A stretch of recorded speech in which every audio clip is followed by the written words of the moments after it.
말씀을 통해서 성령을 쫓아 행하는 삶이라는 제목으로 함께 말씀을 나누겠습니다. 지금 누가복음 9장 안에서는 변화산에서 예수님의 변형되는 모습, 그리고 예수님이 제자도를 말씀해 주셨고요. 그리고 어제의 말씀 속에는 보면은 산 아래 동네에서 일어나는 일들, 그 속에서 주님께서 우리가 세상 속에서 어떻게 믿음으로 살아내야 될까, 이런 여러 가지 말씀을 주셨습니다. 오늘은 어떻게 보면은 본문에는 제자도라고 말할 수, 제자의 삶, 제자들은 이렇게 살아야 돼, 예수님을 믿고 따르는 사람들은 이렇게 살아야 돼, 우리에게 주시는 참으로 중요한 이곳에 우리가 좋은 습관, 신앙의 좋은 습관 세 가지를 찾아볼 수가 있습니다. 오늘 본문의 내용은 이런 거죠. 51절에 보면은 예수님이 이제 성천하실 기약이 찼다. 이 말은 예수님이 이 땅에 오신 목적이 인류의 죄 때문에 십자가에 죽으시고 사흘 만에 살아나셔서 부활 성천하실 것을, 주님은 예루살렘에 올라가서 고난 받으시고 사흘 만에 살아날 것을 말씀하신 것 같이 예수님이 이제 공생의 사역이 끝나고 십자가 지실 때가 됐다, 고난 받으실 때가 됐다.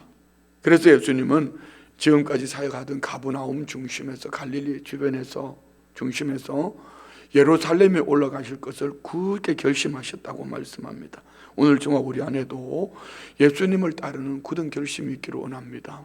환경 따라, 사람 따라, 세월 따라, 형편 따라 바뀌어지면은요, 저는 날마다 참 택하심을 입은 하나님의 사람임에도 불구하고 이런 사명으로 인한 굳은 결심이 없으면은 삶이 결국은 비참해집니다. 이유는요, 분명히 우리는 주님이 우리를 택하시고 주님의 제자로 삼아 주셨는데, 제자여야 하는데 제자로 살지 못하고 문의는 그리스도인인데 세상 사람처럼 살면은 어떤 일이 벌어지지요? 주님이 사랑하시는 징계가 따르고 그 속에 나로 말미암은 나와 함께하는 공동체의 큰 아픔이 계속 따르는 겁니다. 우리가 예수님처럼 사명으로 인하여서 굳은 결심으로 나아갈 수 있는 은혜가 있기를 원합니다. 그래서 예수님 예루살렘으로 올라가시기 위하여서 갈릴리에서 예루살렘으로 가는데, 갈릴리에서 예루살렘으로 가는 길에 사마리아를 지나서 하루 만에 갈 수 있는 길이 아니라 중간에 한번 유숙을 해야 되는데요, 그래서 사마리아로 들어가려고 했더니 사마리아 사람들이 예수님을 배척했습니다. 왜 그랬죠? 이 북이스라엘의 사람들이 아수르에게 멸망당할 때에 혼혈 정책을 썼습니다. 그래서 유대인과 그 남유다 사람들과 북이스라엘에 있는 이들과의 관계 속에 어떤 일이 벌어집니까? 민족적인 감정. 유다 백성들, 남유다인들은 이 사마리아인들을 바라보면 저들은 혼혈족이야, 교만도 못한 인간들이야, 뭐 이렇게. 그러니 사마리아인들도 유다 백성들을 별로 안 좋아하죠. 이런 감정 때문에 예수님이 이 사마리아 성에 들어오는 것을 기뻐하지 않습니다. 이것을 바라보고 있던 이 요한과 야고보가 딱 그 화를 내면서, 주여, 우리가 불을 명하여 하늘로부터 내려 저들을 멸하라 하기를 원하시나이까. 이 말을 보면은요, 좀 얼마 전에 산 아래 동네에 9명의 제자들이 벙어리 귀신 들린 아이 하나를 놓고 땀을 뻘뻘 흘리며 쩔쩔매던 그 모습.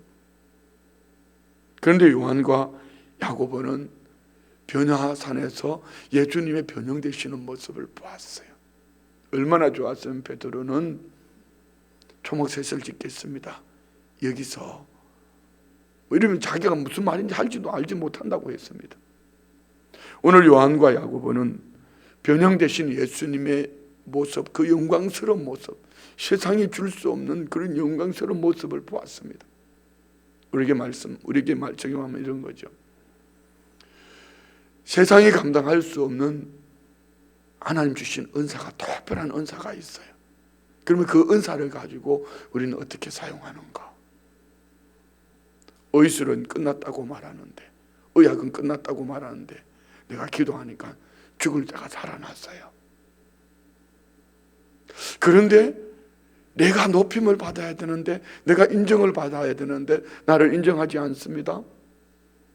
그때 내게 주신 이 은사를 가지고 홧김에 내뱉는 말들. 자, 오늘 본문 속에서 첫 번째 우리가 봐야 될 것은 영의 생각을 쫓아 살아야 한다. 생각이. 예수님의 제자는 성령을 따라 살아가는 삶이 생각이. 나는 육신의 생각인가 영의 생각인가. 오늘 야고보와 요한은 감정으로 대처합니다. 감정은 육신의 생각입니다. 여기에 걸리지 않을 사람 아무도 없습니다. 저 또한 목회를 하면서 가끔 오해하지 마세요. 가끔 하다못해 부교육자들에게 늘 기다려 주다가 아니면은 이렇게 달려도 보다가 때로는 형제처럼 이렇게 끌안기도 하고 말이야. 목을 막 이렇게 하기도 하지만은 여러 번 반복되는 일이 똑같이 반복되는 불신앙과 불순종으로 갈 때는요, 화를 낼 때가 있어요. 감정이 컨트롤 안 될 정도로. 1년에 한 번도 없습니다. 그런데 그러고 하고 나면은요, 한 일주일은 심령이 상해가지고 은혜가 안 돼요. 그냥 성경 안에서 몇 구절을 한번 찾아봅시다. 로마서 8장 4절로 9절. 로마서 8장 4절로 9절. 자, 우리가 왜 육신의 생각이 아닌 성령을 쫓아 살아야 될까? 다 같이 시작. 육신을 따르지 않고 그 영을 따라 행하는 우리에게 율법의 요구가 이루어지게 하려 하심이니라. 육신을 따르는 자는 육신의 일을, 영을 따르는 자는 영의 일을 생각하나니 육신의 생각은 사망이요 영의 생각은 생명과 평안이니라. 육신의 생각은 하나님과 원수가 되나니 이는 하나님의 법에 굴복하지 아니할 뿐 아니라 할 수도 없음이라. 육신에 있는 자들은 하나님을 기쁘시게 할 수 없느니라. 만일 너희 속에 하나님의 영이 거하시면 너희가 육신에 있지 아니하고 영에 있나니 누구든지 그리스도의 영이 없으면 그리스도의 사람이 아니니라. 아멘. 잘 한번 생각해 보세요. 나는 감정으로 내 눈에 보이는 것, 내가 느끼는 것, 내가 살아온 경험이 감정으로 살고 있다면은 그는 육신으로 사는 사람이에요. 육신의 생각으로 사는 사람이에요. 그러면 영의 생각으로 사는 사람들은 어떤 사람들일까요? 영의 생각으로 사는 사람들. 사무엘상 24장 11절로 15절 말씀에 보면은요, 다윗이 사울 왕 때문에 죽을 고생을 하다가 굴 속에 숨었습니다. 그런데 거기에 사울 왕이 볼일 보러 들어왔다가 이 사울을 죽일 기회가 있었어요. 그런데 다윗은 사울을 죽이지 않습니다. 그때 다윗은 그 사울 왕에게 이렇게 외치죠. 한번 볼까요? 사무엘상 24장 11절로 15절 다 같이 시작. 내 아버지여 보소서, 내 손에 있는 왕의 옷자락을 보소서. 내가 왕을 죽이지 아니하고 그 옷자락만 베었은즉 내 손에 악이나 죄가가 없는 줄을 오늘 아실지니다. 왕은 내 생명을 찾아 해하려 하시나 나는 왕에게 범죄한 일이 없나이다. 여호와께서는 나와 왕 사이를 판단하사 여호와께서 나를 위하여 왕에게 보복하시려니와 내 손으로 왕을 해하지 않겠다. 자, 여기 12절요. 여호와께서는 하나님 중심입니다. 그리고 이렇게 말합니다. 나와 왕 사이에 판단하사 여호와께서 나를 위하여 왕에게 보복하시는. 무슨 얘기죠? 하나님께 맡기는 거예요. 내 감정이 아닌 하나님의 판단, 하나님이 일하시도록 하나님께 맡기는 거예요. 다음 절 볼까요? 예속담에 말하기를 악은 악인에게 선한다 하였으니 내 손이 왕을 해하지 아니하리다. 이스라엘 왕이 누구를 따라 나왔으며 누구의 뒤를 쫓나이까? 죽은 개나 벼룩을 쫓음이니이다. 그런즉 여호와께서 재판장이 되어 나와 왕 사이에 심판하사 나의 사정을 살펴 억울함을 풀어주시고 나를 왕의 손에서 건지시기를 원하니다. 당신과 나 사이에 판단하실 분은 하나님. 내가 절대로 재판하지 않겠다, 판단하지 않겠다. 이 사정에 나의 원함을, 나의 그 억울함을 풀어주실 수 있는 분은 하나님이시다. 하나님의 절대 주권이죠. 이것을 바울 사도는 로마서 12장 14절로 21절에 이렇게 말씀합니다. 로마서 12장 14절로 21절 다 같이 시작. 너희를 박해하는 자를 축복하라. 축복하고 저주하지 말라. 절구하는 자들과 함께 절구하고 우는 자들과 함께 울라. 서로 마음을 같이 하며 높은 데 마음을 두지 말고 도리어 낮은 데 처하며 스스로 지혜 있는 체 하지 말라. 아무에게도 악을 악으로 갚지 말고 모든 사람 앞에서 선한 일을 도모하라. 할 수 있거든 너희로서는 모든 사람과 더불어 화목하라. 내 사랑하는 자들아 너희가 친히 원수를 갚지 말고 하나님의 진노하심에 맡기라. 기록되었을 때 원수 갚는 것이 내게 있으니 내가 갚으리라고 주께서 말씀하시니라. 내 원수가 줄이거든 먹이고 목마르거든 마시게 하라. 그리함으로 내가 숯불을 그 머리에 쌓아놓으리라. 악에게 지지 말고 선으로 악을 이기라. 할렐루야. 쉽지 않죠. 선악을 판단을 내 생각으로, 내 경험으로, 내가 알고 있는 지식으로 살면은 악에게 집니다. 성령의 생각을 쫓아서 살아가면은 내게 지금 원수라 할지라도 사울 왕처럼 창과 금을 가지고 다윗을 잡으러 쫓아다녀도 3,000명의 군대를 모아서 자기 자신이 정말 그 사람 앞에서 짐승같이 보여도 나의 모든 선악간의 판단을 하나님께 맡기고 하나님이 행하시기를 믿음으로 살아가는 삶. 근데 오늘 제자들은 어떡합니까? 감정을 폭발시킵니다. 여러분 한번 보세요. 성경 안에서 감정으로 산 사람들 치고 바로 산 사람은 한 사람도 없습니다. 뒤끝이 없다고요? 그런 얘기 하지 말아요. 그러는 동안에 그는 영이 죽습니다. 영이 죽었는데 무슨 뒤끝이 없느니 그 말할 게 뭐가 있어요? 쉽게 분노하시는 분들요, 쉽게 업되는 분들이 있잖아요. 아니 성령으로 업이 아니고요 감정으로 업되시는 분들이 있죠. 막 침을 튀기면서 그리고 뒤돌아서서는 나는 뒤끝이 없어. 예, 그러는 사이에 뒤끝이 없어서 잠깐의 고백은 지나갈지 모르지만 그는 성령을 소멸하고 결국은 육신의 생각으로 살아가다가 악에게 져서 주신 구원마저도 물론 하나님 택한 백성은 절대로 버리지 않을 줄 믿습니다. 그러는 동안에 엄청난 고난의 터널을 지나가야 되죠. 오늘 저와 우리 안에 육신의 생각이 아닌 영의 생각으로 살아갈 수 있기를 축복합니다. 그래서 우리가 철저히 예수님을 따르는 자로서 성령을 쫓아 살아가는 삶, 감정, 기분, 환경, 사람, 내 눈에 보이는 형편, 이것을 내가 알고 있는 지식이나 선입관이나 어떤 이것을 가지고 하면은 결국은 내가 영의 삶이 아닌 육신의 생각으로 살아갈 수밖에 없다. 왜 오늘 야고보와 요한 이들이 감정을 표현했을까요? 보았거든. 뭘요? 변화산에서 주님의 변형되시는 모습을 보았거든. 여러분 먼저 예수님을 믿으셨어요? 오늘 우리가 예수님을 믿고 믿음 안에서 복된 삶을 보았습니까? 그 은혜의 삶은 주님의 기적을, 주님의 능력을 보았습니까?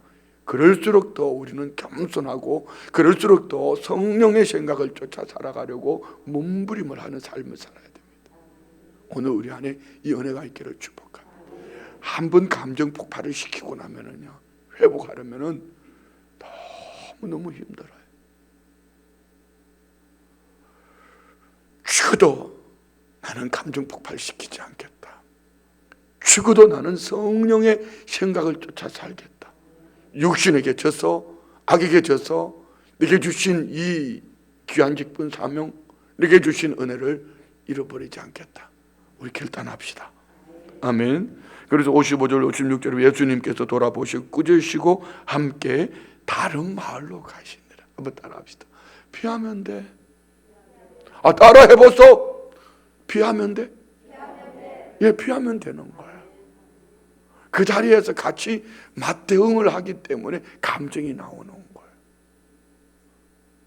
오늘 우리 안에 이 은혜가 있기를 주의 이름으로 축원드립니다. 우리가 두 번째 보는 것은요, 57절 봅시다. 길 가실 때 어떤 사람이 여짜오되 어디로 가시든지 나는 따르리다. 예수께서 이르시되 여우도 굴이 있고 공중에 새도 집이 있으되 인자는 머리 둘 곳이 없도다 하시고 아멘. 영웅 심리, 외적인 화려함으로 사는 것이 아니라 우리는 지난주에 나눈 말씀처럼 나그네의 삶을 살아야 합니다. 외국인과 나그네임을 증언하는 삶. 오늘 여기 예수님이 길 가십니다. 어떤 사람이 예수님을 따라오면서 이렇게 얘기합니다.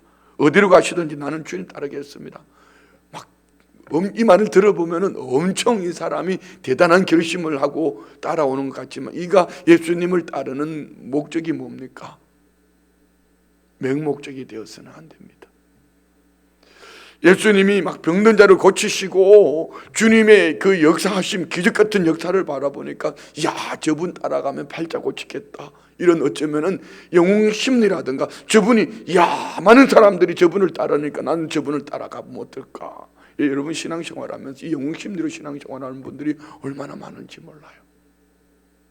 그래서 큰 교회, 우리 목사, 우리 교회 안에 이런 사람이 있어. 큰 교회가 구원 얻는 거 아닙니다. 목사가 설교를 잘한다고 여러분 구원 얻게 하는 거 아닙니다. 여러분이 구원 얻는 거 아닙니다. 그 목회자가 좋다고 여러분이 삶에 구원 얻는 거 아니에요. 우리 교회에 이런 대단한 사람이 나온다고 여러분이 구원 얻는 거 아닙니다.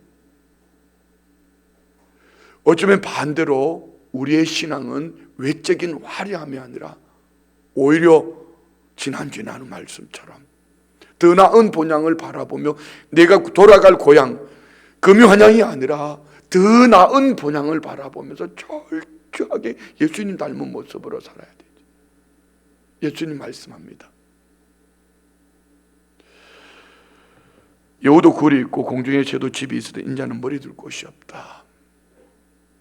너 나 따라오면은 텐트 치고 살아야 돼. 너 나 따라오면은 천막에서 살아야 돼. 나그네 인생 아닙니까? 가자 하면은 걷어서 가야 되는 것이 우리 인생인데, 문제는 그 나그네 인생의 삶을 살지 않으려고 자꾸 움켜쥐는, 어떻게 하면 집을 좀 더 넓혀볼까? 오해하지 마세요. 저는 청빈주의자가 아닙니다. 청빈주의자의 과오.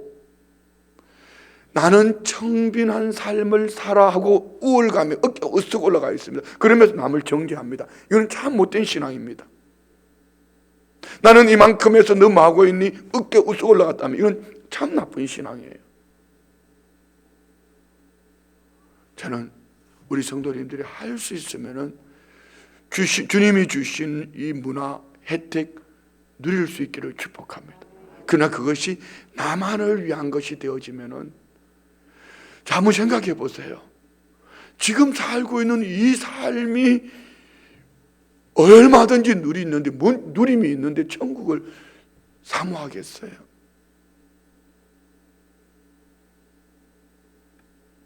반대로 보면은, 어떻게 보면은, 왜 주님이 마태복음 5장 3절에 심령이 가난한 자는 복이 있나니 천국이 저희 것이며, 바탕 맞은 심령, 복되도다 바탕 맞은 심령이요, 부둔한 심령. 그런데 차라리 그 마음이 부둔한 심령으로 주님을 갈증하지 못하면요, 차라리 환경의 삶의 고난에 있는 것이 훨씬 더 좋아요. 왜? 그 가시밭길 때문에 자기 힘으로 살 수가 없으니까 주님을 향하여서 포당탕탕탕 하면서 주님을 붙잡는 거지. 그런데 삶이 화려하면은 주님 앞에 목매지 않아요. 왜 자꾸 눈을 감는지 아세요? 왜 자꾸 귀를 닫는지 아세요? 한번 따라해봐요. 살만하거든요. 갈증이 없어요. 그러나 우리 인생은 반드시 어느 날 갈증하게 만들어. 예, 그러면 여러분이 사는 날 동안 갈증이 없으면요, 죽음의 문턱 앞에 갔을 때 틀림없이 후회할 거예요. 여러분, 오늘 많이 인생이 힘드세요? 힘드신 여러분이 어쩌면은 그 힘듦을, 갈증을 주님 꼭 붙잡고, 주님 나 부도났어요. 내 육체의 질병에 붙어났어요.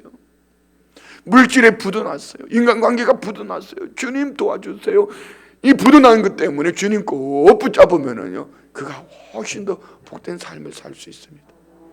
그런데 세상의 화려함, 영웅심리 이런 것들은 결국 영적인 것, 본질적인 것 잃어버리는 거예요. 오늘 본문에 보면은 예수님이 길 가시다가 어디도 가시든지 나는 주님 따르겠습니다 이렇게 말한 이가, 예수님이 이 말 한마디 이후에 주님을 따랐다, 모든 것을 버려두고 예수님을 따랐다 얘기하지 않습니다. 주님이 이 말씀, 여우도 굴이 있고 공중의 새도 집이 있으되 인자는 머리 둘 곳이 없도다, 이 말 한마디에 그는 예수님을 떠나간 거죠. 오늘 저와 우리의 삶은 어떨까요?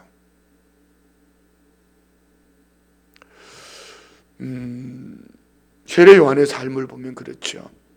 그는 얼마든지 기득권으로 살 수 있습니다. 근데 스스로 모든 것을 내려놓고 광야에서 낙타 옷을 입고 메뚜기와 석청을 먹으며, 여러분 오해하지 마세요. 거지처럼 살란 얘기 아닙니다. 주어진 환경에서의 누림, 이것이 천국을 누리는 것이지 세상의 화려함을 추구하며 살아가는 것은 결코 신앙인의 아름다운 모습은 아닙니다.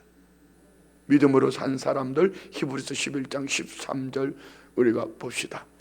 히브리서 11장 13절 지난주일 말씀 아닙니까? 이 사람들은 다 믿음을 따라 죽었으며 약속을 받지 못하였으되 그것들을 멀리서 보고 환영하며 또 땅에서는 외국인과 나그네임을 증언하였다. 예수님처럼 우리는 공룡 나는 새도 깃들집 있고 여우도 굴이 있지만 예수님 인자는 머리 둘 곳이 없다. 한 평방이 없어요. 그럼에도 주님은 맡겨주신 그 일들을 거뜬히 감당하시고 인류를 위하여 십자가 지고 고난받으셨어요. 우리가 정정 주님을 따르는 삶이라면, 주님을 따르는 주님의 제자라면 몇 가지. 첫 번째는 주님의 말씀을 따라야 합니다. 아멘. 두 번째는요, 주님이 어떻게 사셨는가, 주님의 삶을 따라야 합니다. 그래서 주님의 가르침과 주님의 삶이 우리의 삶이 될 때에 저와 우리는 성령을 쫓아 살아가는 복된 삶이 될 줄 믿습니다. 올해 희년의 비전 두 번째, 그 공적교회 회복을 선포하라. 아침에는 갑자기 이 세 가지, 하나님 나라 회복을, 공적교회 회복을, 다음 세대 회복을 선포하라는 이 말씀이 참 마음에 걸리네요. 선포하라 이 말을 여러분 오해하지 마십시오. 나팔을 불어 자유의 기쁨을 선포하라, 입으로만 외치라는 얘기가 아닙니다. 삶으로 살아내라는 얘기입니다. 교회는 외적인 화려함이 아니라 하나님 나라 복음을 삶으로 살아내야 합니다. 공적교회 회복, 한국교회의 위기는 이 공적교회라는 이 사명감을 잃어버렸어요. 춘천에서 끊임없이 외치는, 어제도 새벽 예배 끝나고 저희 교회에서 성시와 모임을 했습니다. 50주년을 준비하면서 계속 제가 외치는 것은 이겁니다. 공적교회, 공적교회. 우리끼리 말고, 교회끼리 말고 연합을 해서 세상 속에 들어가서 세상 속에 들어가서 어떻게 세상을 섬길까? 우리 이거 50주년을 고민해야 된다. 여러분, 우리 교회도 마찬가지예요. 여러분, 이거 없으면은 나중에 마지막 날 죽음을 맞이할 때 그날에 후회할 거예요. 여러분은 한 평방을 위해서 사십니까? 아니면 한 평방을 포기하시고 주님 나라 영광을 위해서 사십니까? 세상이 화려함입니까? 더 나은 본향을 바라보면서 외국인과 나그네임을 증언하며 사십니까? 성령을 쫓아 사는 성도의 삶. 자, 세 번째 봅시다. 59절부터요. 또 다른 사람에게 나를 따르라 하시니 그가 이르되 나로 먼저 가서 내 아버지를 장사하게 허락하옵소서. 이르시되 죽은 자들로 자기의 죽은 자들을 장사하게 하고 너는 가서 하나님의 나라를 전파하라 하시고, 또 다른 사람이 이르되 주여 내가 주를 따르겠나이다마는 나로 먼저 내 가족을 작별하게 허락하소서. 예수께서 이르시되 손에 쟁기를 잡고 뒤를 돌아보는 자는 하나님의 나라에 합당하지 아니하니라 하며. 사명이 우선된 삶입니다. 이 말씀을 오해하면은 예수 믿는 것들은 이렇게 말합니다. 부모도 없어. 더더욱 우리나라 같이 유교적인 이 전통 삶으로 배어 있는 나라들은 그래요.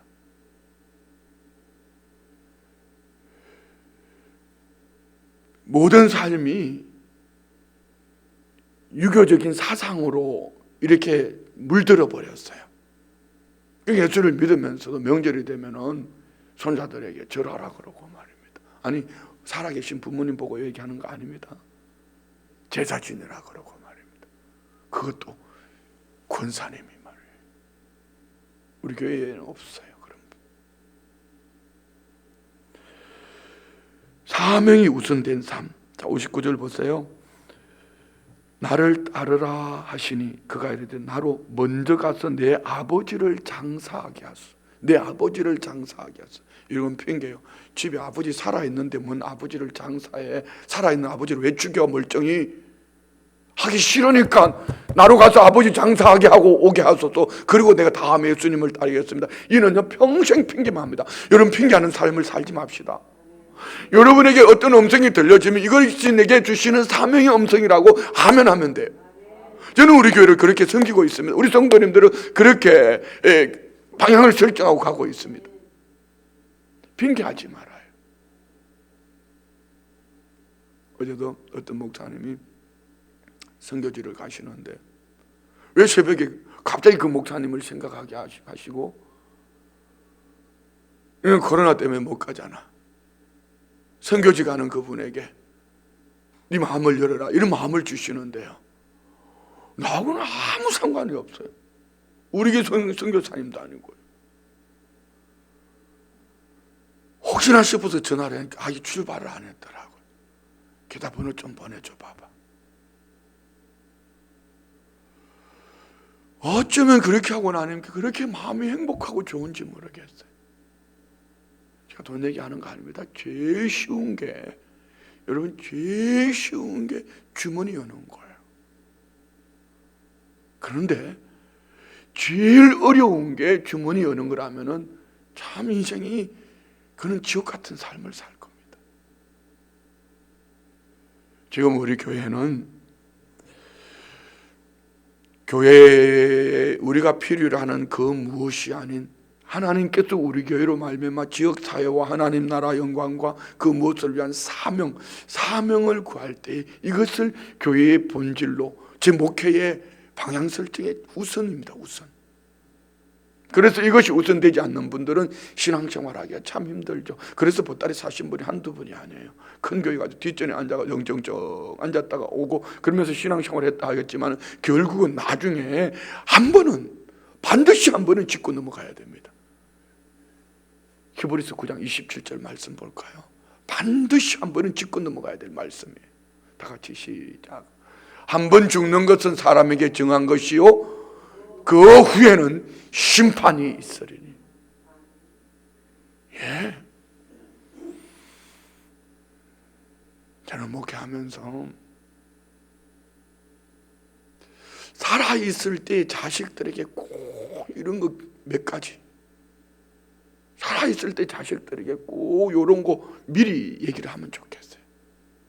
예를 들어서 유근한 장로님처럼 나 내 몸에 주사바늘 꽂지 마라. 여러분 그렇게 꼭 하셔야 돼요. 연명치료하는 거, 그거 여러분 자식으로서는 당연히 부모에게 연명치료하고 싶은 거예요. 저희도 저희 아버지요 중환자실에 넣고 싶었어요. 왜? 그렇게라도 혹시라도 행여라도 조금이라도 회복할 수 있다면. 그런데 제가 완강하게 거부했습니다. 절대로 아버지 중환자실에 안 넣는다. 그랬더니 형제 중에 누군가는 화도 내기도 하고요. 그렇게 한 적도 있어요. 그렇지만 모두가 제 의중을 따라줬습니다.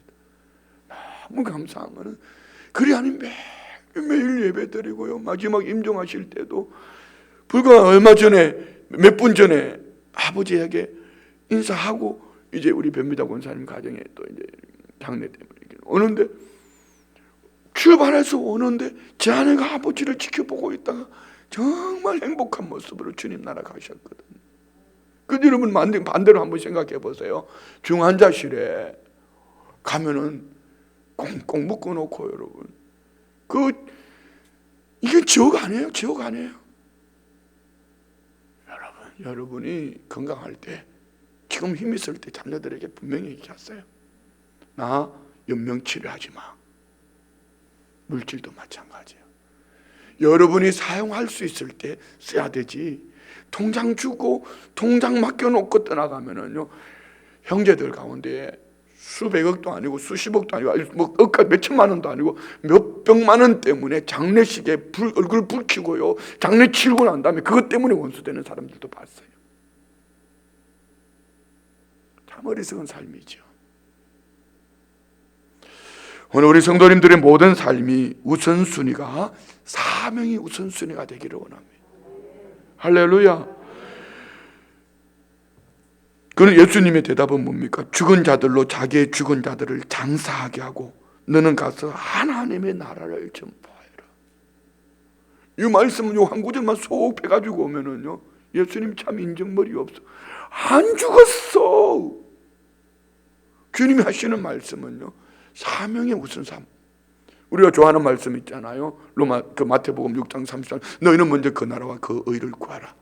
그러면 이 모든 것을 너희에게 더하시리라. 할렐루야. 자 보세요.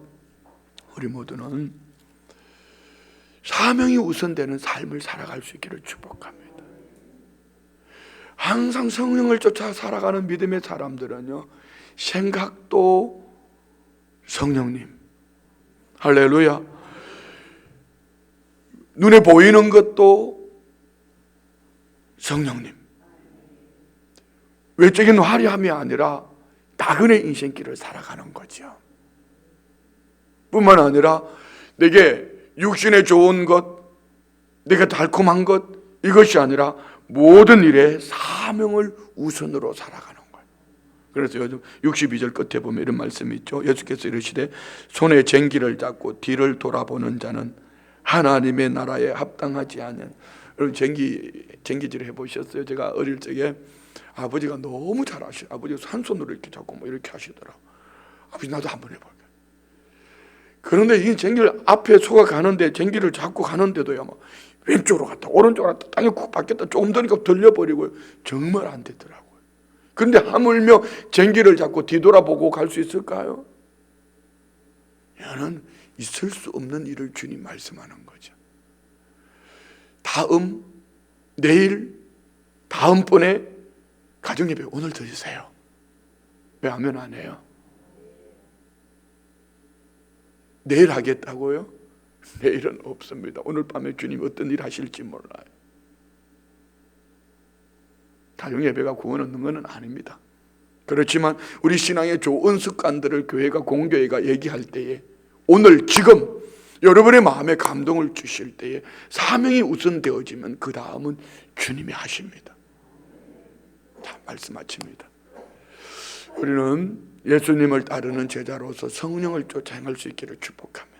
첫 번째는 우리 생각이 성령을 따라 삽시다.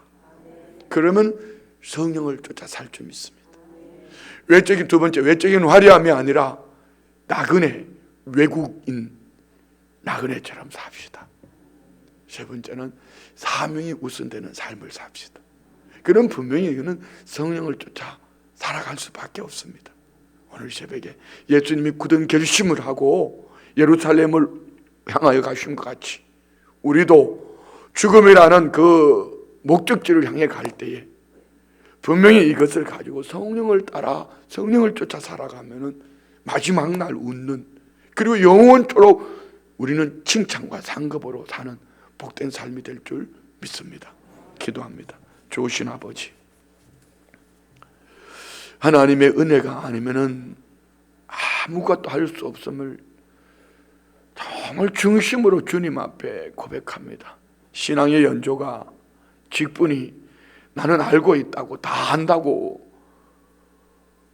외치기도 하고 결단도 해보지만 우리는 성령을 쫓아 행하지 아니하면은 이 광야길을 지나가면서 마귀 권세를 이길 수가 없습니다. 우리 앞에 있는 견고한 진 하나님의 영으로 무너뜨리게 하여 주옵소서. 믿음으로 예물 올려드립니다. 11조 예물 드립니다. 선교 헌금 드립니다. 담임 목사 후 선교 헌금 드립니다. 각종 감사 예물 드립니다. 선을 행하는 각 사람에게는 영광과 존귀와 평강이 있으니 감사합니다. 하나님께서 도우시고 인도하심을 믿습니다. 순종이 생명을 살리신 여호와 라파 감사합니다. 모든 기능이 살아나게 하시며 휴증이 없도록 창조 이적을 베풀어 주옵소서. 가정 구원의 문을 열어주옵소서. 범사에 감사합니다. 범사에 감사합니다. 범사에 감사합니다. 하나님의 결국을 믿는 믿음으로 말씀에 순종하게 하옵소서. 하나님의 결국을 믿는 믿음으로 범사에 감사합니다. 지금까지 사는 동안 많은 증거를 주신 은혜 감사드리며 삶의 현장에서 언제나 역사하시는 아버지 하나님을 찬양합니다. 사랑의 하나님 감사합니다. 하나님 은혜로 오늘도 감사하며 살게 하옵소서. 모두 하나님의 은혜요 감사합니다. 그러므로 깨어있어라. 집주인이 언제 올는지 혹 저물 때일는지 밤중일든지 닭울 때인지 새벽일는지 너희가 알지 못함이라. 기억하시고 돌보시는 하나님 감사합니다. 하나님의 기적이 우리의 삶 속에 있다는 것을 가르쳐 주셨습니다. 악의 언유를 만져주시고 치료하여 주옵소서. 오늘도 건강 회복시켜 주실 것을 믿습니다. 믿음으로 올려드린 예물 성령을 따라 행하게 하셨으니 성령을 쫓아 주시는 마음을 기도 제목과 함께 예물 올려드리오니 아버지 영광 가운데 마음껏 주장하시고 사용하여 주옵소서. 믿음의 기도 제목들, 믿음의 그 중심을 보시고 예비하신 축복의 지름길에 참여하게 하여 주옵소서. 예수님의 이름으로 축복하며 기도드리옵나이다. 아멘. 우리 모든 기도 제목